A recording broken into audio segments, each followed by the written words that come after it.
Hello friends, welcome to the success Kendra. Friends देखिए, बिहार दरोगा की जो नई भर्ती वर्ष 2023 में 1275 पदों पर आई हुई है, उसके लिए आज से हम लोग एक नई शुरुआत कर रहे हैं। आज से हम लोग प्रैक्टिस सेट को कवर करेंगे, वो भी एडुटेरिया बुक से। यह हमारा प्रैक्टिस सेट नंबर 1 है और इसमें टोटल 100 महत्वपूर्ण प्रश्न है, बिल्कुल नए करंट अफेयर्स के साथ। जिस प्रकार से आपके एग्जाम यानी कि बिहार दरोगा के एग्जाम में प्रश्न पूछे जाते हैं, ठीक वैसे ही प्रश्न को आज इस सेशन में हम कवर करने वाले हैं। अगर आप चैनल पर पहली बार विजिट कर रहे हैं और बिहार दरोगा की बेहतरीन तरीके से तैयारी करना चाहते हैं, तो आप चैनल को सब्सक्राइब कर लीजिए और जो बगल में बेल आइकन है, घंटी का निशान है, उसको ज़रूर दबा लीजिएगा, ताकि जब भी बिहार दरोगा भर्ती 2023 से संबंधित कोई भी इंपॉर्टेंट वीडियो अपलोड किया जाए तो उसका नोटिफिकेशन सबसे पहले आपके पास पहुंच जाए। तो चलिए फ्रेंड्स, बिना देरी किए हुए सेशन आज के स्टार्ट करते हैं।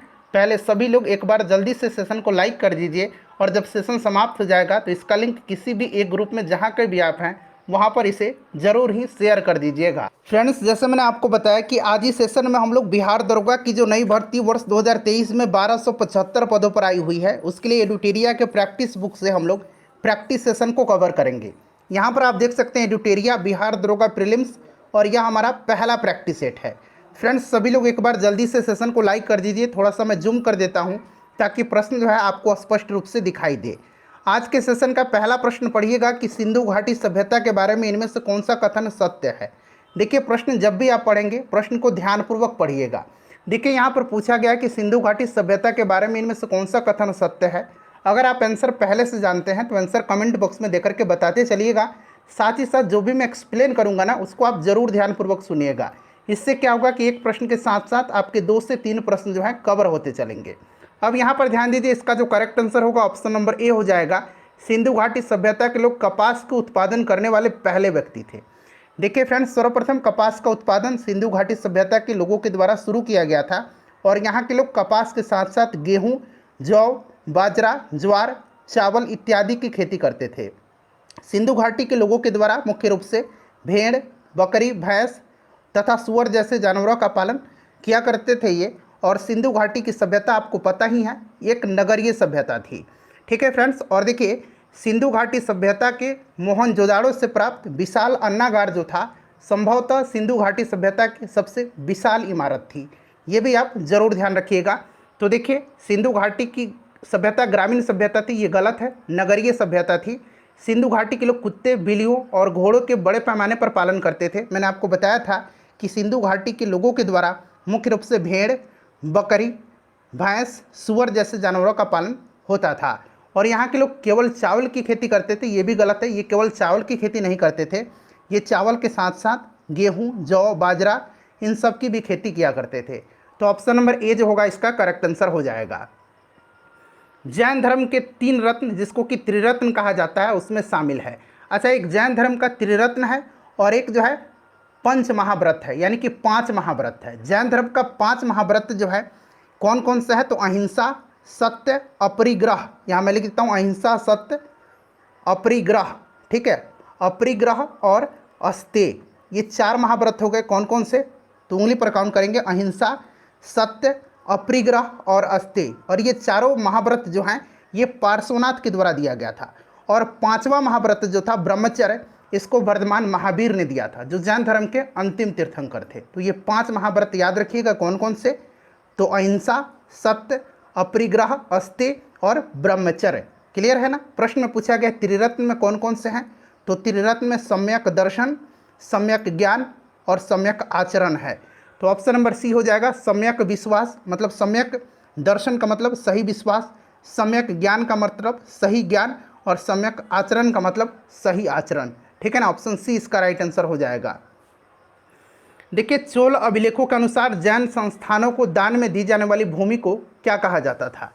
चोल अभिलेखों के अनुसार जैन संस्थानों को दान में दी जाने वाली भूमि को क्या कहा जाता था, तो ये भूमि जो होती थी इसको कहा जाता था पल्ली छंद्रम। Option number B right answer हो जाएगा।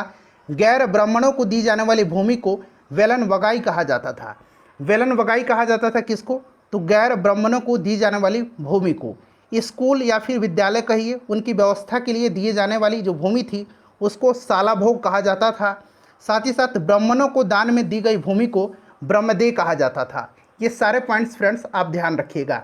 देखिए बिहार दरोगा में अब तक जो पिछली बार वैकेंसी आई हुई थी वहाँ तक जितने भी प्रश्न पूछे गए हैं उनको मैं आपको सब्जेक्ट वाइज कवर करवा दूंगा। हिस्ट्री का अलग वीडियो में, पॉलिटी का अलग वीडियो में, ज्योग्राफी का अलग वीडियो में और साइंस का अलग वीडियो में बिल्कुल बेहतरीन तरीके से तैयारी कराई जाएगी बिहार दरोगा की। इसीलिए आप चैनल को सब्सक्राइब कर लीजिए और बेल आइकन को जरूर दबा लीजिएगा। चलिए नेक्स्ट क्वेश्चन करेंगे कि विशाख दत्त द्वारा रचित मुद्रा राक्षस कौन सी भाषा में लिखी गई है।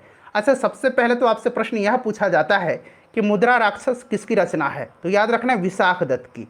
क्लियर है। और इसी ग्रंथ से चंद्रगुप्त मौर्य के विषय में विस्तृत जानकारी प्राप्त होती है। इस नाटक में चंद्रगुप्त मौर्य को वृषल अथवा कुलहीन कहा गया है। वृषल अथवा कुलहीन कहा गया है, ठीक है ना, ध्यान रखिएगा। और देखिए ये जो मुद्रा राक्षस है विशाख दत्त की, इसका हिंदी अनुवाद करने का श्रेय भारतेंदु हरिश्चंद्र को प्राप्त है। ये भी आप निश्चित रूप से ध्यान रखिएगा। राइट आंसर इसका ऑप्शन नंबर सी हो जाएगा, संस्कृत। निम्नलिखित में से किस शासक के शासनकाल में भारत का पहला मुद्रा रुपया मुद्रित हुआ। चलिए आंसर अगर आप जानते हैं भाई तो कमेंट करते चलिए। राइट आंसर इसका क्या हो जाएगा, शेरशाह सूरी के शासनकाल में। अच्छा, शेरशाह सूरी का मकबरा कहाँ है, तो सासाराम में है। ये भी आप जरूर याद रखिएगा, ठीक है ना, प्रश्न बनता है। शेरशाह सूरी राइट आंसर हो जाएगा। चलो उसके बाद देखिए निम्नलिखित में से किसके शासनकाल में मुगलों और मराठों के बीच द्वंद्व प्रारंभ हुआ, बताइए इसका आंसर क्या होगा। तो देखिए अगर हम बात करें तो शाहजहां के काल से ही शिवाजी के नेतृत्व में मराठों ने मुगल क्षेत्र पर आक्रमण किया था, लेकिन मराठों और मुगलों में प्रत्यक्ष संघर्ष जो है ये औरंगजेब के शासनकाल से शुरू हुआ था। तो यहाँ पर पूछा गया है किसके शासनकाल में मुगलों और मराठों के बीच द्वंद्व प्रारंभ हुआ। तो वैसे तो आक्रमण शाहजहां के समय से ही होता चला आ रहा है, लेकिन ये प्रत्यक्ष रूप से औरंगजेब के समय में हुआ था, ठीक है ना।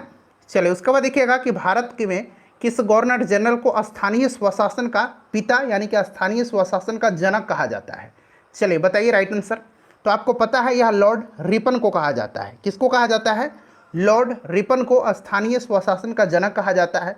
फ्लोरेंस नाइटिंगेल ने इसको भारत के उद्धारक के रूप की संज्ञा दिया है। भारत के उद्धारक के रूप में इनकी संज्ञा दिया है।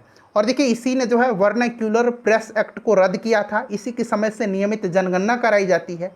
ये सारे पॉइंट्स याद रखेंगे। लॉर्ड रिपन के समय ही पहली बार कारखाना अधिनियम पारित हुआ था। ये सारे पॉइंट्स आप याद रखिएगा। चलिए ब्रिटिश साम्राज्य में अवध का विलय हुआ था। तो देखिए ब्रिटिश साम्राज्य में अवध का विलय जो है लॉर्ड डलहौजी ने किया था। किसने किया था, लॉर्ड डलहौजी ने कुशासन का आरोप लगा करके। और उस समय अवध का नवाब कौन था, तो वाजिद अली शाह था। ये भी आप याद रखेंगे 1856 में। क्लियर।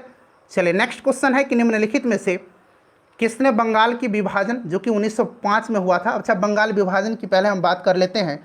तो 19 जुलाई या फिर कहीं कहीं आपको 20 जुलाई भी लिखा मिलेगा।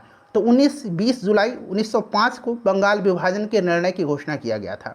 और 16 अक्टूबर 1905 को बंगाल विभाजन प्रभावी हुआ था। और इस दिन पूरे बंगाल में शोक दिवस मनाया गया था, ठीक है। बंगाल का विभाजन लॉर्ड कर्जन ने किया था। ये भी आपको पता है 1905 में। और देखिए बंगाल विभाजन के विरोध में जो प्रारंभिक आंदोलन का नेतृत्व है ये सुरेंद्रनाथ बनर्जी जी ने किया था। 7 अगस्त 1905 का डेट आपको भलीभांति याद होगा। 7 अगस्त 1905 को कलकत्ता के टाउन हॉल में एक ऐतिहासिक बैठक हुई थी और वहीं पर स्वदेशी आंदोलन की घोषणा की गई थी। तो राइट आंसर हो जाएगा सुरेंद्रनाथ बनर्जी। चलिए एक बार सभी लोग प्लीज़ वीडियो को लाइक कर दीजिए। देखिए अगला प्रश्न है कि किस व्यक्ति ने महात्मा गांधी को पहली बार राष्ट्रपिता कह करके संबोधित किया था। तो महात्मा गांधी जी को पहली बार राष्ट्रपिता कह करके संबोधित किया था सुभाष चंद्र बोस ने। किसने कहा था, सुभाष चंद्र बोस ने। अच्छा, रविंद्रनाथ टैगोर को जो है, रविंद्रनाथ टैगोर को गुरुदेव की उपाधि किसने दिया था, तो महात्मा गांधी जी ने दिया था। ये सब आप याद रखिएगा। चलिए सत्यशोधक समाज की स्थापना कब हुई थी। सत्यशोधक समाज की स्थापना जो है 1873 में हुआ था। किसने किया था, तो ज्योतिबा फूले जी ने किया था। बड़ा ही महत्वपूर्ण है फ्रेंड्स, याद रखिएगा, बहुत ही ज़्यादा महत्वपूर्ण है। चलिए उसके बाद देखिएगा कि अटाला देवी मस्जिद का निर्माण किस शासक के द्वारा किया गया था। अच्छा, सबसे पहले बताइए कि ये अटाला देवी मस्जिद है कहाँ पर। तो देखिए अटाला देवी मस्जिद जो है यह जौनपुर के समीप है, ठीक है ना। और इसका निर्माण जो है अटाला देवी मस्जिद का निर्माण 1408 ईस्वी में, याद रखेंगे 1408 ईस्वी में जो है सरकी शासक इब्राहिम शाह के द्वारा किया गया था। सरकी शासक इब्राहिम शाह के द्वारा किया गया था। देखिए यहाँ इब्राहिम शाह सरकी दिया भी गया है। अगला प्रश्न है कि अलाउद्दीन के समय भू राजस्व की दर उपज का कितना भाग था। अलाउद्दीन के समय भू राजस्व की दर उपज का कितना भाग था। सभी लोग आंसर बताते चलिए। तो फ्रेंड्स यह 1/2 भाग था, ठीक है ना। अलाउद्दीन के समय भू राजस्व की दर अनाज उत्पादन का 1/2 भाग था। अलाउद्दीन ने खम्स, जिसको कि लूट का धन कहा जाता था, खम्स यहाँ मैं लिख देता हूँ, खम्स का मतलब होता था लूट का धन, ठीक है ना, लूट का धन, उसमें सुल्तान का हिस्सा 1/4 से बढ़ा करके 3/4 भाग कर दिया था। अलाउद्दीन खिलजी, जिसने बाजार नियंत्रण प्रणाली लागू किया था, सैनिकों की हुलिया लिखने, घोड़े को दागने की प्रथा स्टार्ट किया था, और सबसे पहले जो अस्थाई सेना है उसको रखने की इसने प्रथा शुरू किया था। चलिए 1/2 हो जाएगा। चलिए, भारतीय संविधान अपने नागरिकों को इनमें से किस प्रकार की समानता का वचन देता है। तो देखिए ध्यान दीजिएगा, भारतीय संविधान अपने नागरिकों को सामाजिक, आर्थिक और राजनीतिक न्याय, 3 प्रकार का न्याय है। न्याय की मैं बात कर रहा हूँ, सामाजिक, आर्थिक और राजनीतिक न्याय, विचार, अभिव्यक्ति, विश्वास, धर्म और उपासना की स्वतंत्रता। स्वतंत्रता की अगर मैं बात करूँ तो विचार, अभिव्यक्ति, विश्वास, धर्म और उपासना की स्वतंत्रता, और प्रतिष्ठा और अवसर की समानता प्रदान करता है। तो समानता पूछा गया है तो प्रतिष्ठा और अवसर होगा, ठीक है ना। कहीं कहीं आपको स्थिति और अवसर भी मिलेगा, तो एक ही चीज़ है, प्रतिष्ठा और अवसर या फिर स्थिति और अवसर, दोनों ध्यान रखिएगा। चलिए उसके बाद देखिए, निम्नलिखित में से कौन सी समिति ने मूल कर्तव्यों को संविधान में सम्मिलित करने का सुझाव दिया था। मूल कर्तव्य यानी कि fundamental duties, not right, its fundamental duties, clear है ना। तो ये टोटल 11 फंडामेंटल ड्यूटीज़ है, मूल कर्तव्य है, मौलिक कर्तव्य है। सरदार स्वर्ण सिंह की समिति जो थी उसी की अनुशंसा पर, आपको याद होगा 1976 में 42वां संविधान संशोधन के द्वारा जो है इसको संविधान के भाग 4 क के अनुच्छेद 51 क के अंतर्गत जो है रखा गया है, सरदार स्वर्ण सिंह समिति। देखिए, अनुसूचित जाति के संरक्षण के लिए एक क्षेत्र को अनुसूचित क्षेत्र के रूप में घोषणा करने की शक्ति किसके पास होती है। चलिए बताते चलेंगे सभी लोग आंसर। तो देखिए, यह अधिकार जो होता है यह राष्ट्रपति के पास है। किसके पास है? राष्ट्रपति के पास है। अच्छा, आपको एक 6ठी अनुसूची याद आ रहा होगा। 6ठी अनुसूची बड़ा ही इंपॉर्टेंट है। 6ठी अनुसूची में क्या है, तो इसमें 6ठी अनुसूची में अगर बात करें तो असम, मेघालय, त्रिपुरा और मिजोरम, ये 4 राज्यों का नाम आपको याद रखना है मेरे भाई बहन। असम, मेघालय, त्रिपुरा और मिजोरम, इसके जो आदिवासी क्षेत्र हैं उनके प्रशासन के बारे में उल्लेख है, ठीक है ना। चलिए उसके बाद देखिएगा कि ग्राम सभा में निम्न में से कौन शामिल होता है। ग्राम सभा में निम्न में से कौन शामिल होता है। चलिए बताइए राइट आंसर इसका क्या होगा। तो देखिए, वे सभी व्यक्ति शामिल होते हैं जिनके नाम गांव विशेष में पंचायत के लिए मतदाता सूची में दर्ज है। ऑप्शन नंबर इसका बी करेक्ट आंसर हो जाएगा, क्लियर। चलिए नेक्स्ट क्वेश्चन करेंगे कि संविधान का निम्न में से कौन सा संशोधन केंद्र तथा राज्यों में मंत्रिपरिषद के मंत्रियों की अधिकतम संख्या सीमित करता है। अच्छा, सबसे पहले तो आपको ध्यान रखना है, अगर पूछा जाए कि केंद्र या राज्य की मंत्रिपरिषद का आकार क्या होगा, तो देखिए निम्न सदन के सदस्यों की जो संख्या है उसका 15% करने की व्यवस्था की गई है, और यह 91वां संविधान संशोधन था, 91। ऑप्शन नंबर इसका सी राइट आंसर हो जाएगा, 2003 में हुआ था, क्लियर है, ध्यान रखिएगा। और देखिए इसी संविधान संशोधन में छोटे राज्यों को कम से कम 12 मंत्रियों को नियुक्त करने का अधिकार प्रदान किया गया है। और आपको याद होगा फ्रेंड्स, अगर हम बात करें कि विधानसभा में अधिकतम सदस्य की संख्या 500 से अधिक नहीं होगी और न्यूनतम 60 से कम नहीं होगी विधानसभा में। उसी प्रकार से विधान परिषद में बात करें तो विधानसभा के 1/3 सदस्य से अधिक नहीं होगी, ठीक है ना, और 40 से कम नहीं होगी। ये विधान परिषद की सदस्य संख्या मैंने आपको बताया है। चलिए नेक्स्ट क्वेश्चन करेंगे कि निम्न में से कौन एक संवैधानिक संस्था नहीं है। इसमें से कौन सा एक संवैधानिक संस्था नहीं है, तो देखिए यहाँ आपको दिख जाएगा नीति आयोग। नीति आयोग का कहीं भी संविधान में जिक्र नहीं है। नीति आयोग की स्थापना योजना आयोग के स्थान पर की गई थी 1 जनवरी 2015 को। प्रधानमंत्री इसके पदेन अध्यक्ष होते हैं। वर्तमान में इसके उपाध्यक्ष सुमन बेरी हैं और इसके सीईओ यानी कि चीफ एग्जीक्यूटिव ऑफिसर, मुख्य कार्यकारी अधिकारी हिंदी में कहेंगे, ये वी.आर. सुब्रमण्यम हैं, क्लियर है ना। चलिए नेक्स्ट क्वेश्चन करेंगे कि 1946 में निर्मित अंतरिम सरकार में कार्यपालिका परिषद के उपसभापति कौन थे। चलिए बताइएगा, 1946 में निर्मित अंतरिम सरकार में कार्यपालिका परिषद के उपसभापति कौन थे। तो फ्रेंड्स यह पंडित जवाहरलाल नेहरू थे, ठीक है ना। और इसमें जो है वायसराय कार्यपालिका परिषद का पदेन अध्यक्ष और जवाहरलाल नेहरू उपाध्यक्ष यानी कि उपसभापति थे। क्लियर, तो राइट आंसर जवाहरलाल नेहरू हो जाएगा। भारतीय संविधान के किस अनुच्छेद में केंद्र शासित प्रदेशों के लिए उच्च न्यायालय का प्रावधान है? देखिए केंद्र शासित प्रदेश पूछा गया है, ध्यान रखना है। अगर वहीं आपको राज्यों के लिए पूछता तो अनुच्छेद 214 होता, ठीक है ना, 214। क्लियर। संघ राज्य क्षेत्रों का प्रशासन अगर बात करें तो 239 में है। संघ राज्य क्षेत्रों के लिए उच्च न्यायालय जो है यह अनुच्छेद 241 में है। क्लियर है ना, याद रखिएगा। चलिए, और वर्तमान में कितने जो हैं हाई कोर्ट हैं यानी कि उच्च न्यायालय हैं? 25 उच्च न्यायालय हैं, 25। ये भी आंकड़ा आप जरूर ध्यान रखिएगा। लोकसभा के स्पीकर का निर्वाचन होता है। लोकसभा के स्पीकर अभी वर्तमान में श्री ओम बिरला जी हैं, और जो अध्यक्ष होता है, स्पीकर होता है, उसका निर्वाचन लोकसभा के सदस्यों के द्वारा ही किया जाता है। तो यहाँ पर राइट आंसर इसका ऑप्शन नंबर सी हो जाएगा, लोकसभा के सभी सदस्यों के द्वारा। चलिए, निम्नलिखित में से कौन से मामले उच्च न्यायालय और उच्चतम न्यायालय की अधिकारिता में आते हैं? बताइए, दोनों के, उच्च न्यायालय और उच्चतम न्यायालय के, हाई कोर्ट और सुप्रीम कोर्ट के। तो यह मूल अधिकार का परिवर्तन हो जाएगा, ठीक है ना। आपको याद होगा अनुच्छेद 32 के तहत उच्चतम न्यायालय यानी कि सुप्रीम कोर्ट, और अनुच्छेद 226 के तहत हाई कोर्ट यानी कि उच्च न्यायालय मौलिक अधिकारों की रक्षा करते हैं और 5 प्रकार के रिट भी जारी करते हैं इसी अनुच्छेद के तहत। देखिए, गोल्डन ट्रायंगल, स्वर्णिम त्रिभुज एक विशेष क्षेत्र है जो मादक द्रव्यों की तस्करी के लिए प्रसिद्ध है। निम्न में से कौन सा देश इस त्रिभुज का भाग नहीं है? बताइएगा। यानी कि गोल्डन ट्रायंगल का कौन सा भाग जो है, कौन सा देश जो है भाग नहीं है? तो देखिए, जो गोल्डन ट्रायंगल है ना, यानी कि स्वर्णिम चतुर्भुज या चतुर्भुज नहीं, त्रिभुज, याद रखिएगा, त्रिभुज, इसमें कौन कौन से देश हैं? थाईलैंड, म्यांमार, लाओस है, ठीक है ना। इसमें कंबोडिया नहीं है। अंतर्राष्ट्रीय प्रवासी दिवस कब मनाया जाता है? अंतर्राष्ट्रीय प्रवासी दिवस प्रत्येक वर्ष कब मनाया जाता है? अच्छा, भारतीय प्रवासी दिवस तो 9 जनवरी के दिन मनाया जाता है। 24 जनवरी के दिन राष्ट्रीय बालिका दिवस मनाया जाता है, ठीक है ना, याद रखिएगा। 18 दिसंबर इसका राइट आंसर हो जाएगा। 18 दिसंबर को अंतर्राष्ट्रीय प्रवासी दिवस मनाया जाता है। चलिए, लोसुंग जो है ये कहाँ का त्यौहार है? लोसुंग त्यौहार कहाँ लोकप्रिय है? लोसुंग त्यौहार जो है यह सिक्किम में मनाया जाता है। कहाँ पर? यह एक फसल का त्यौहार है, यानी कि फसलों की कटाई के जश्न के रूप में इसे मनाया जाता है। तो सिक्किम इसका राइट आंसर हो जाएगा। देखिए, योनेक्स कप जो है यह किस खेल से संबंधित है? योनेक्स कप जो है यह किस खेल से संबंधित है? तो योनेक्स कप बैडमिंटन से संबंधित है। देखिए, सूरजताल लेक जो है, सूरजताल झील जो है किस राज्य में स्थित है? तो देखिए, सूरजताल यह हिमाचल प्रदेश में, कहाँ पर है?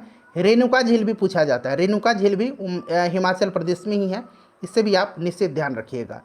चलिए, इसके बाद देखिए, इकोसिस्टम का सही परिभाषा के पूछा गया। इकोसिस्टम की परिभाषा क्या है? 2 ऑप्शन यहाँ पर है, पढ़ लीजिए, ठीक है ना। बाकी 2 ऑप्शन मैं आपको यहाँ पर दिखा देता हूँ। देखिए, बाकी 2 ऑप्शन यहाँ पर हैं, तो राइट आंसर इसका ऑप्शन नंबर डी हो जाएगा, जीव समुदाय और उसके वातावरण का संतुलित तंत्र। देखिए, पारिस्थितिकी संतुलन बनाए रखने के लिए भारत में वन्य क्षेत्र कितने प्रतिशत पर होने चाहिए? तो ये आपको भली भांति पता है कितना होना चाहिए, तो 33.33%, ठीक है ना। ऑप्शन नंबर इसका डी राइट आंसर हो जाएगा। चलिए, उसके बाद देखिएगा कि एपीफाइट्स पौधे बहुत अधिक विकसित होने वाले पौधे हैं जो अन्य पौधे पर निर्भर रहते हैं, क्यों? तो एपीफाइट्स वे पौधे होते हैं जो आश्रय के लिए किसी अन्य वृक्षों पर निर्भर रहते हैं, ठीक है ना। तो यांत्रिक मदद हेतु इसका राइट आंसर हो जाएगा। निम्नलिखित में से कौन सुमेलित नहीं है? एक तरफ जयमंडल आरक्षित क्षेत्र है, दूसरी तरफ स्थापना वर्ष है। देखिए, सबसे पहले जान लीजिए, सिमलीपाल कहाँ पर है? उड़ीसा में है। कंचनजंगा कहाँ पर है? सिक्किम में है। नोकरेक कहाँ पर है? मेघालय में है। पन्ना कहाँ पर है? मध्य प्रदेश में है। इतना क्लियर हो गया ना। चलिए, अब देखिएगा, इसमें से जो राइट आंसर होगा ऑप्शन नंबर बी हो जाएगा। कंचनजंगा 2002 जो है यह गलत दिया गया है, कंचनजंगा 2000 होगा, सन 2000 में इसको जो है जयमंडल आरक्षित क्षेत्र घोषित किया गया था। ये जो है सुमेलित नहीं है। देखिए, सुमेलित नहीं पूछा गया है, बाकी सारे सुमेलित हैं। क्षेत्रीय भाषा में निर्णय प्रकाशित करने वाला पहला हाईकोर्ट कौन सा है? टोटल 25 हाईकोर्ट है, मैंने आपको जैसे बताया था।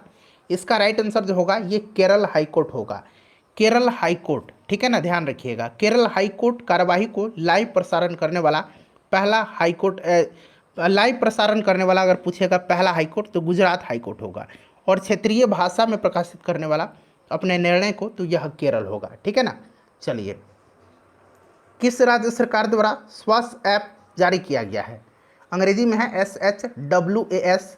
तो यह ऐप जो है यह जारी किया गया है किसके लिए? तो तमिलनाडु सरकार ने राज्य के स्वच्छता कर्मचारी और उनके परिवार के सदस्यों के कल्याण के हेतु यह ऐप जारी किया है। नेक्स्ट क्वेश्चन है, हाल ही में संगम नौसेना अभ्यास का आयोजन भारत ने किस देश के साथ किया है?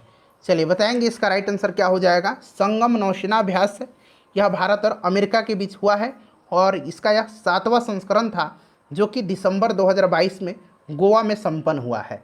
तो आपका अमेरिका हो जाएगा। अंतर्राष्ट्रीय लेबर संगठन श्रम संगठन यानी कि इंटरनेशनल लेबर ऑर्गेनाइजेशन में शामिल होने वाला 187वां देश कौन सा है? बताइएगा, राइट आंसर क्या हो जाएगा। तो देखिए फ्रेंड्स, ILO, ठीक है ना, जेनेवा में है इसका हेडक्वार्टर। 1919 में इसको स्थापित किया गया था। इसका स्थापना 1919 में हुआ था, 1919 में। और 187वां देश इसका जो बना है यह टोंगा बना है। टोंगा बना है, ठीक है ना, टोंगा राइट आंसर होगा।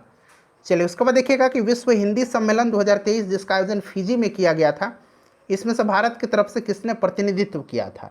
याद रखिएगा, विश्व हिंदी सम्मेलन 2023 का आयोजन फिजी में किया गया था। फिजी की राजधानी कहाँ पर है? सुआ फिजी की राजधानी है। और इसमें भारत की तरफ से प्रतिनिधित्व जो है भारत के विदेश मंत्री S जयशंकर ने किया था। नेक्स्ट क्वेश्चन करेंगे, सभी लोग अपना अपना स्कोर जरूर बताइएगा। देखिए, भारत सरकार ने भूकंप प्रभावित क्षेत्र तुर्की तथा सीरिया की मदद के लिए कौन सा ऑपरेशन चलाया था? तो यह ऑपरेशन जो है यह ऑपरेशन दोस्त है। ठीक है ना, ध्यान रखिएगा, ऑपरेशन दोस्त। अच्छा, एक ऑपरेशन कावेरी है। ऑपरेशन कावेरी जो कि सूडान में जो गृह युद्ध हुआ था वहाँ से भारतीयों को निकालने के लिए चलाया गया था। ग्लोबल फायर पावर इंडेक्स 2023 में भारत कौन सा देश प्रथम स्थान पर है? Global fire power index 2023। अच्छा, भारत की रैंक क्या है इसमें? भारत की रैंक याद रखिएगा, भारत की रैंक इसमें चौथा है।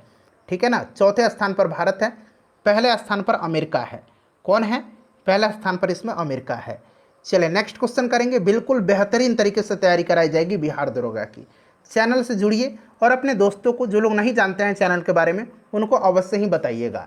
चलिए, उसके बाद देखिए, किस वित्त वर्ष 2023-24 के दौरान देश का GDP विकास दर कितना प्रतिशत रहने का अनुमान है? चलिए बताइएगा, करेक्ट आंसर इसका क्या होगा? तो फ्रेंड्स, यह जो है यह 6 से लेकर के 6.8% रहने का अनुमान है। ऑप्शन नंबर इसका बी राइट आंसर होगा।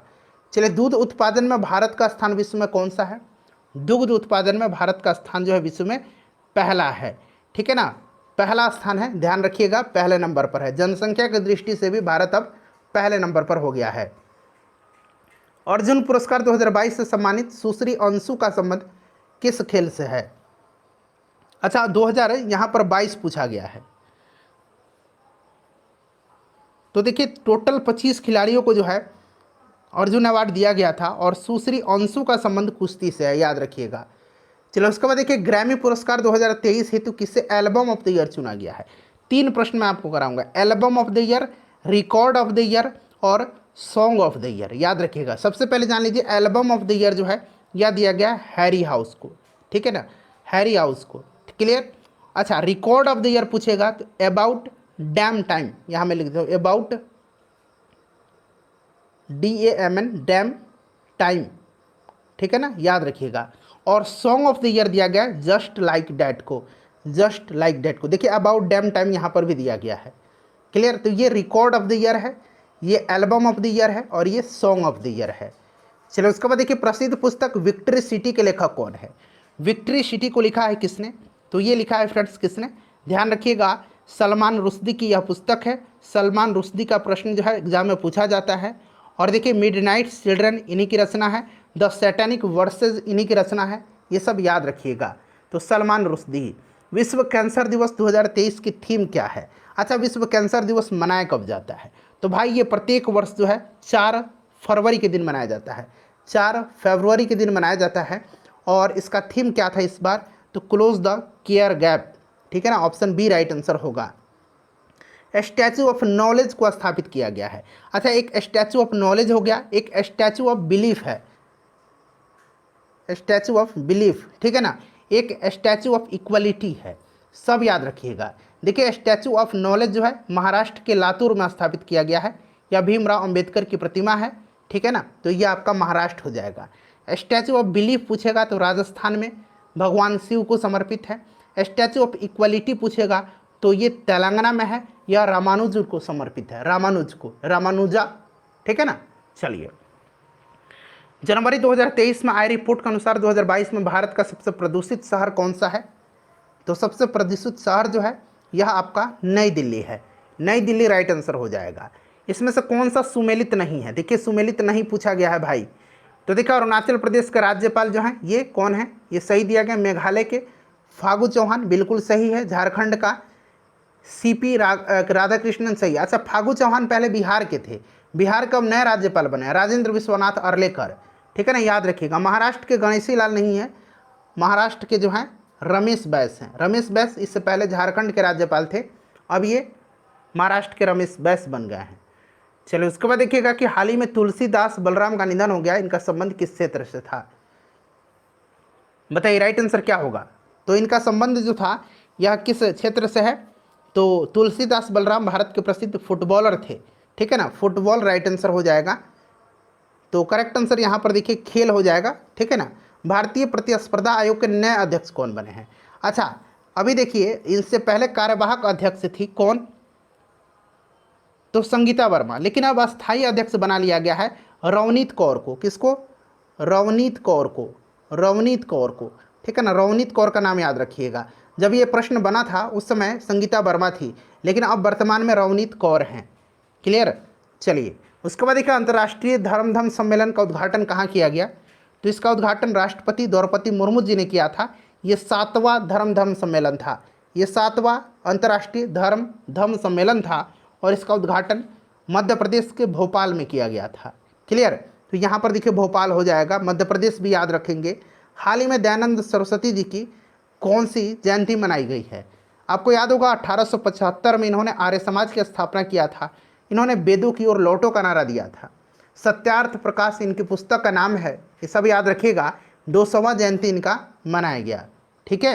प्रधानमंत्री नरेंद्र मोदी जी ने जो है इनकी 200वीं जयंती का आयोजन का शुभारंभ किया था। चलिए 53 नंबर करेंगे। एक बार सभी लोग प्लीज़ जल्दी से वीडियो को लाइक कर दीजिए भाई। हाल ही में किसके द्वारा दुनिया के सबसे लंबे प्लेटफॉर्म का उद्घाटन हुबली में किया गया? हुबली कहाँ पर? तो कर्नाटक में, याद रखिएगा, ठीक है ना। तो ये उद्घाटन किया गया किसके द्वारा? तो प्रधानमंत्री जी के द्वारा, नरेंद्र मोदी राइट आंसर हो जाएगा। दुनिया का सबसे लंबा प्लेटफॉर्म है, 1.5 किलोमीटर इसकी लंबाई है, लगभग में आपको याद रखना है, ठीक है ना। चलिए उसके बाद देखिएगा नेपाल के नए राष्ट्रपति कौन बने? अच्छा, नेपाल के प्रधानमंत्री भी नए ही होंगे अभी भी। आपको याद होगा पुष्प कमल दहल प्रचंड, इनका नाम याद है, ठीक है ना। और राष्ट्रपति बने हैं रामचंद्र पौडेल। हाल ही में किस राज्य में याओसांग उत्सव मनाया गया? याओसांग उत्सव किस राज्य में मनाया गया?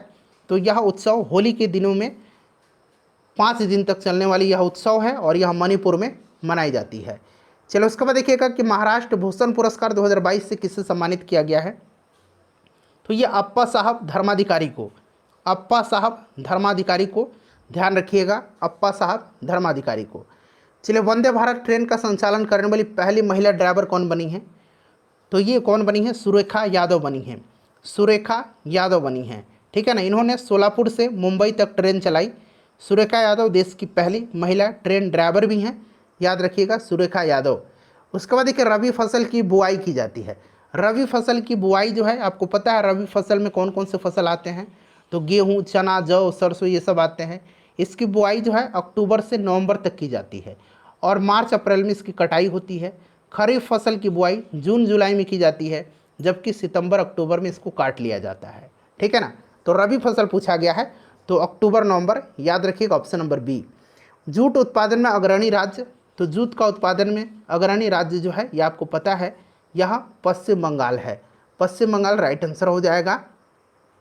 किस भारतीय राज्य की अधिकतम सीमा म्यांमार से लगती है? अच्छा देखिए, म्यांमार से टोटल 4 राज्य की सीमा लगती है। कौन कौन से राज्य?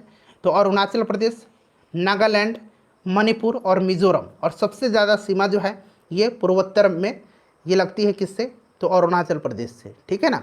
चलिए नेक्स्ट क्वेश्चन है कि भारत के उत्तरी मैदानों में शीत ऋतु में वर्षा होती है। अच्छा, भारत में सबसे ज़्यादा वर्षा जो है ये दक्षिण पश्चिमी मानसून के कारण होती है, दक्षिण पश्चिमी मानसून के कारण होती है। इस चीज़ को आप ध्यान रखिएगा। और भारत के उत्तरी भागों में, जो उत्तरी मैदानी भाग है, वहाँ पर शीत ऋतु में वर्षा पश्चिमी विक्षोभ के कारण होती है, पश्चिमी विक्षोभ के कारण होती है। कॉफ़ी पोर्ट के नाम से जाना जाता है। तो कॉफ़ी पतन या कॉफ़ी पोर्ट एक ही चीज़ है। यह ब्राज़ील का सैंटोस बंदरगाह है, सैंटोस बंदरगाह, ठीक है ना। कॉफ़ी का उत्पादन सर्वाधिक ब्राज़ील में होता है, याद रखिएगा। इसको कॉफ़ी पोर्ट के नाम से जाना जाता है। उसके बाद देखिए, नंदा देवी चोटी किस हिमालय का भाग है? नंदा देवी चोटी किस हिमालय का भाग है? नंदा देवी चोटी उत्तराखंड में स्थित है और यह चोटी जो है कुमायूं हिमालय का भाग है। यह कुमायूं हिमालय का भाग है। कुमायूं हिमालय राइट आंसर हो जाएगा। द्वीपों का समूह लक्षद्वीप कहाँ, लक्षद्वीप है, यह निर्मित है किससे? तो लक्षद्वीप जो है ये प्रवाल के द्वारा निर्मित है, ठीक है ना। लक्षद्वीप प्रवाल के द्वारा निर्मित है। चलिए, तो राइट आंसर प्रवाल द्वारा हो जाएगा। दूध गंगा किसकी सहायक नदी है? अच्छा, एक दूध गंगा जो है ये कृष्णा की सहायक नदी है और एक दूध गंगा जम्मू कश्मीर में जो है यह झेलम की है। तो यहाँ पर झेलम इसका राइट आंसर होगा। चलिए, भार का ऐसा ही मात्रक पूछा गया है। तो भार का और बल का दोनों का याद रखिएगा न्यूटन होता है। W = mg होता है, ठीक है ना। अब यहाँ मास है और ये जी क्या है? जी त्वरण ही है। तो और बल का भी ma होता है, मास इंटू एक्सेलरेशन यानी कि त्वरण, तो इसीलिए न्यूटन होगा। चलिए 67 नंबर देखिए कि निम्नलिखित में से कौन सा यंत्र समुद्र के स्तर से ऊपर की वस्तुओं को देखने के लिए पनडुब्बी में प्रयोग किया जाता है? तो फ्रेंड्स, यह किया जाता है पेरिस्कोप का। पेरिस्कोप पनडुब्बियों में उपयोग होने वाला एक ऐसा उपकरण है जिसकी सहायता से पानी में डूबे वस्तुओं को पानी के ऊपर का दृश्य दिखाई देता है। तो ये आपका पेरिस्कोप हो जाएगा। अच्छा, पायरोमीटर से दूर स्थित वस्तुओं का तापमान ज्ञात किया जाता है। ओडोमीटर से गाड़ी द्वारा चली गई दूरी मापा जाता है। एनीमोमीटर से हवा का वेग मापा जाता है। चलिए, उसके बाद देखिए, यदि कार्य का मान धनात्मक होगा तो जिस निकाय पर कार्य हो रहा है उस पर क्या प्रभाव पड़ेगा? अच्छा, आपको याद है ना कि कार्य करने की जो क्षमता होती है उसको ऊर्जा कहा जाता है। तो जब अगर कार्य का मान धनात्मक होगा तो ऑब्वियस है कि उसकी ऊर्जा वृद्धि होगी, तो उसकी ऊर्जा में वृद्धि होगी। ऑप्शन डी राइट आंसर होगा। यदि दो कणों के बीच की दूरी बढ़ जाती है तो उनके बीच गुरुत्वाकर्षण बल पर क्या प्रभाव पड़ेगा? अगर फॉर्मूला आपको पता होगा ना तो आप आसानी से इसको सॉल्व कर लेंगे, ठीक है ना। m1 × m2 बटा क्या होता है, बटा r² होता है। ये डिस्टेंस है, दोनों वस्तुओं के बीच की दूरी है। तो क्या होता है, दोनों वस्तुओं के बीच की दूरी के वर्ग के व्युत्क्रमानुपाती होता है और उनके द्रव्यमान के गुणनफल के अनुक्रमानुपाती होता है। तो वहीं पूछा गया है कि बीच की दूरी अगर बढ़ाया जाए तो चूंकि व्युत्क्रमानुपाती होता है ये फोर्स, तो अगर दूरी बढ़ाई जाती है भाई तो फोर्स क्या होगा, घटेगा। यहाँ दूरी अगर बढ़ाई जा रही है तो फोर्स घटेगा, दूरी घटाई जाएगी तो फोर्स घटेगा, दूरी घटाई जाएगी तो फोर्स बढ़ेगा, क्योंकि यह व्युत्क्रमानुपाती है, ठीक है ना, इन्वर्सली प्रोपोर्शनल है। तो इसका इसीलिए राइट आंसर कम हो जाएगा, ठीक है ना, यहाँ पर कम हो जाएगा, ऑप्शन बी में कम हो जाएगा। उत्क्षेप बल और भार कार्य करते हैं। तो देखिए, उत्क्षेप बल और भार जो है ये दोनों विपरीत दिशाओं में कार्य करते हैं, ठीक है ना। तो इसीलिए विपरीत दिशा इसका राइट आंसर हो जाएगा। निम्न में से क्या तरंग की विशेषता नहीं है? तरंग की विशेषता है क्या क्या? तो तरंग की विशेषता तरंग दर, आयाम, आवृत्ति ये सब होती है, माध्यम नहीं होता है। माध्यम इसका राइट आंसर हो जाएगा। निम्नलिखित में से कौन सा विकल्प रासायनिक परिवर्तन है? रासायनिक परिवर्तन, दूध का दही में परिवर्तित होना, बिल्कुल रासायनिक परिवर्तन है, यही इसका राइट आंसर होगा। रासायनिक परिवर्तन यही है। शुष्क बर्फ का सब्लिमेशन ये भौतिक है, रेत का पानी में घुलना भौतिक है, चीनी का पानी में घुलना भौतिक है, बर्फ का पिघलना भी भौतिक परिवर्तन है, मोम का पिघलना भी भौतिक परिवर्तन है, मोम का जलना रासायनिक परिवर्तन है। चलिए, उसके बाद देखिएगा कि निम्नलिखित में से किसने परमाणु की अविभाज्यता के बारे में बताया था? तो ये आपको भली भांति पता है, जॉन डाल्टन ने बताया था, ठीक है ना। जॉन डाल्टन ने सबसे पहले यह बताया था, तो जॉन डाल्टन राइट आंसर हो जाएगा। नेक्स्ट क्वेश्चन है, निम्नलिखित में से कौन सा सामान्य ताप पर द्रव अवस्था में होता है? सामान्य ताप पर द्रव अवस्था में होता है, यह कौन सा है? तो यह इसमें से गैलियम हो जाएगा। गैलियम एक धातु है, ठीक है ना, याद रखिएगा। चलिए, उसके बाद देखिए, निम्नलिखित में से कौन सा किसी धातु का इलेक्ट्रॉनिक विन्यास नहीं है? अच्छा, एक कोई भी धातु आप याद करिए, कोई भी धातु आप एक याद करिए, कोई भी धातु, जैसे आप याद कर रहे हैं कोई से भी एक धातु को, जैसे हमने मान लिया कि यह धातु जो है आपका कौन सा है, कैल्शियम ले लीजिए। कैल्शियम का 20 होता है, 2 8 8 यानी कि 8 2 10 18 और 2 20, ठीक है ना। अब यहाँ पर 2 1 देखिए क्या है, 2 1 यही तो यहाँ पर 2 1 है क्या, तो 2 1 जो होता है ये लिथियम है, धातु का नहीं है, तो ये धातु है। 2 6 देख लीजिए, ये ऑक्सीजन है, ये गैस हो जाएगा। 2 8 1 क्या है, 8 2 10 1 11 सोडियम है, बिल्कुल ये धातु है। 8 2 10 और 3 13 ये क्या है, तो एल्युमिनियम है, ये भी धातु है। ये वाला धातु नहीं है, ऑप्शन बी, ठीक है ना। चलिए, निम्नलिखित में से किसे एक तत्व के भार की तुलना में एक मूल विशेषता माना जाता है, बताइए। तो किसी परमाणु के नाभिक में उपस्थित प्रोटॉन की संख्या को उस तत्व का परमाणु क्रमांक कहते हैं, और परमाणु क्रमांक को तत्व के भार की तुलना में एक मूल विशेषता माना जाता है। Right answer option number D हो जाएगा। उसके बाद देखिए, ऑक्सीकरण की प्रतिक्रिया में निम्नलिखित में से क्या होता है। ऑक्सीकरण की प्रतिक्रिया में होता क्या है, तो इसमें इलेक्ट्रॉन की कमी होती है। ऑक्सीकरण की प्रतिक्रिया में इलेक्ट्रॉन की कमी होती है, ठीक है ना।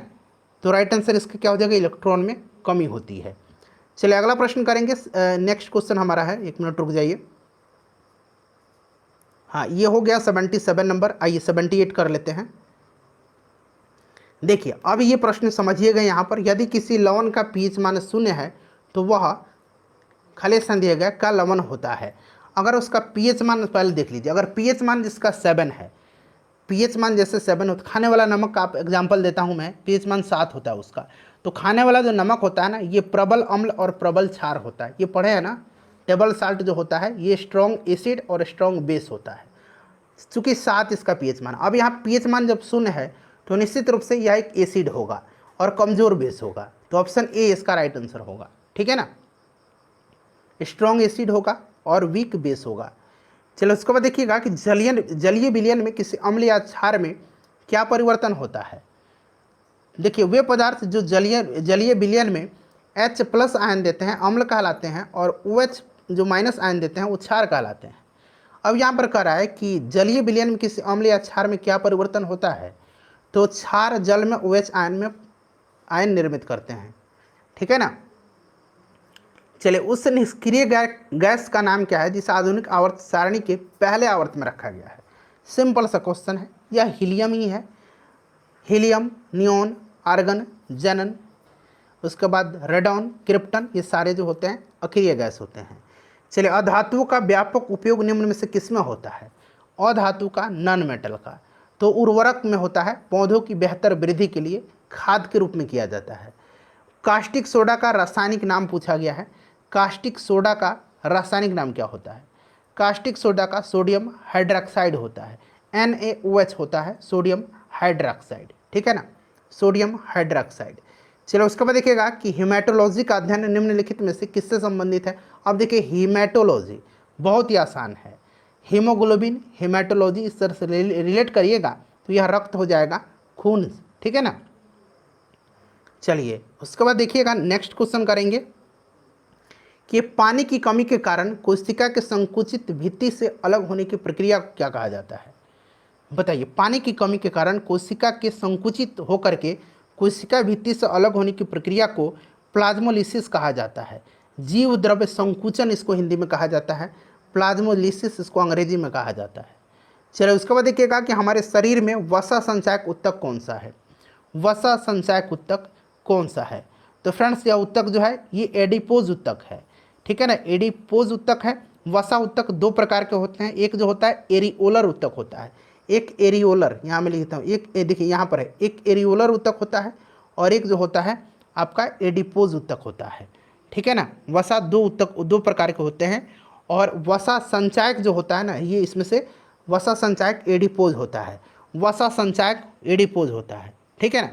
चलिए, अस्थायी ऊतकों के निर्माण के लिए एक अस्थायी संरचना, आकार और क्रिया अपनाने की प्रक्रिया को क्या कहा जाता है, तो इस प्रक्रिया को कहा जाता है विभेदन, ठीक है ना। विभेदन कहा जाता है, लगातार विभेदन के माध्यम से जीव के शरीर में वृद्धि होती है, विभेदन कहा जाता है। पादपों में सबसे प्रचुर मात्रा में उपस्थित तत्व कौन सा है। सिंपल सा क्वेश्चन, बताइए सबसे ज़्यादा इसमें से कौन सा है। तो पादपों में कार्बन सबसे प्रचुर मात्रा में पाया जाता है, ठीक है ना, तो इसीलिए कार्बन इसका राइट आंसर हो जाएगा। चलो उसके बाद देखिएगा कि निम्नलिखित में से किसने सजीव वस्तुओं में लक्षणों की अनुवांशिक के सिद्धांतों का प्रतिपादन में योगदान दिया था। तो फादर ऑफ मॉडर्न जेनेटिक्स किसको कहा जाता है, अनुवांशिकी का जनक मेंडल को कहा जाता है, ग्रेगर जॉन मेंडल को। तो यहाँ पर देखिए कि ग्रेगर जॉन मेंडल इसका राइट आंसर हो जाएगा, ठीक है। चलिए उसके बाद 89 नंबर क्वेश्चन है हमारा कि जोंक जो होता है, जोंक या निम्नलिखित में से किस संघ से संबंधित है। जोंक, केचुआ, ये सारे जो होते हैं ये एनेलिडा संघ में आते हैं। किसमें, एनेलिडा में आते हैं। चलिए सीप, घोंघी ये सब मोलास्का में आता है, एनेलिडा में जोंक आता है। निम्नलिखित में से किसमें होमोडोंट दांत पाए जाते हैं। होमोडोंट दांत जो है यह किस में पाए जाते हैं बताइए। तो देखिए होमोडोंट जो पाया जाता है यह मछली में पाया जाता है, मछली में राइट आंसर होगा। मनुष्यों के पाचन तंत्र में उत्सर्जित अम्ल कौन सा है, तो ये आपको HCl है, यानी कि हाइड्रोक्लोरिक अम्ल है, याद रखिएगा हाइड्रोक्लोरिक अम्ल। चलिए उसके बाद देखिएगा निम्नलिखित में से कौन सा रोग विषाणु जनित नहीं है, यानी कि वायरस से नहीं होता है। चेचक होता है, इन्फ्लुएंजा होता है, खसरा होता है, तपेदिक नहीं होता है। तपेदिक जीवाणु से होता है, यानी कि बैक्टीरिया से होता है। चलो उसके बाद देखिए 1949 में भारत सरकार द्वारा नियुक्त राष्ट्रीय आय समिति का अध्यक्ष निम्नलिखित में से कौन था। तो 1949 में भारत सरकार के द्वारा नियुक्त राष्ट्रीय आय समिति के अध्यक्ष PC महालनोबिस थे, ठीक है ना, PC महालनोबिस थे। और डॉक्टर R गॉडगिल और BKRV राव जो थे इस समिति के अन्य सदस्य थे। तो ये सदस्य भी थे और BKRV राव, और मैंने एक और नाम बताया था कौन सा, तो गॉडगिल का नाम, ठीक है ना, और PC महालनोबिस इसके अध्यक्ष थे। चलिए national academy of agriculture research management ये कहाँ पर स्थित है, तो फ्रेंड्स यह हैदराबाद में है। नेक्स्ट क्वेश्चन है कि निम्नलिखित कीमत सूचकांकों में से केंद्र सरकार के कर्मचारियों की मजदूरी में क्षतिपूर्ति हेतु किसका प्रयोग किया जाता है। तो फ्रेंड्स यह प्रयोग किया जाता है औद्योगिक कर्मियों के लिए उपभोक्ता कीमत सूचकांक का, ठीक है ना। चलिए 96 से यहाँ पर देख लीजिएगा, मैथ का क्वेश्चन है 96 से लेकर के 100 तक में। फ्रेंड्स आप क्या करिए 95 में से अपना स्कोर बता दीजिए, और जब तक आप वीडियो को लाइक करेंगे, स्कोर अपना कमेंट करेंगे और इसको जब तक शेयर करेंगे ना, मैं आपको फटाफट मैं आपको इसका आंसर बता देता हूँ मैथ का। देखिए 96 का जो राइट आंसर हो जाएगा। PDF आपको टेलीग्राम पर मिलेगा, टेलीग्राम से जुड़िए। उससे बेटर रहेगा कि आप व्हाट्सएप चैनल को फॉलो करिए, मेरा व्हाट्सएप चैनल का लिंक डिस्क्रिप्शन में मिलेगा, व्हाट्सएप चैनल के लिंक को फॉलो कर लीजिएगा। PDF वहाँ पर मैं आसानी से उपलब्ध करवा दूंगा, ठीक है ना। अपना स्कोर सभी लोग कमेंट करके बताइएगा। 15 मिनट इसका राइट आंसर हो जाएगा।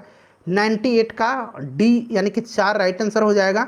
99 का करेक्ट आंसर जो होगा आपका 18,400 रुपया हो जाएगा। और आखिरी क्वेश्चन 100 का करेक्ट आंसर 1,800 रुपया हो जाएगा।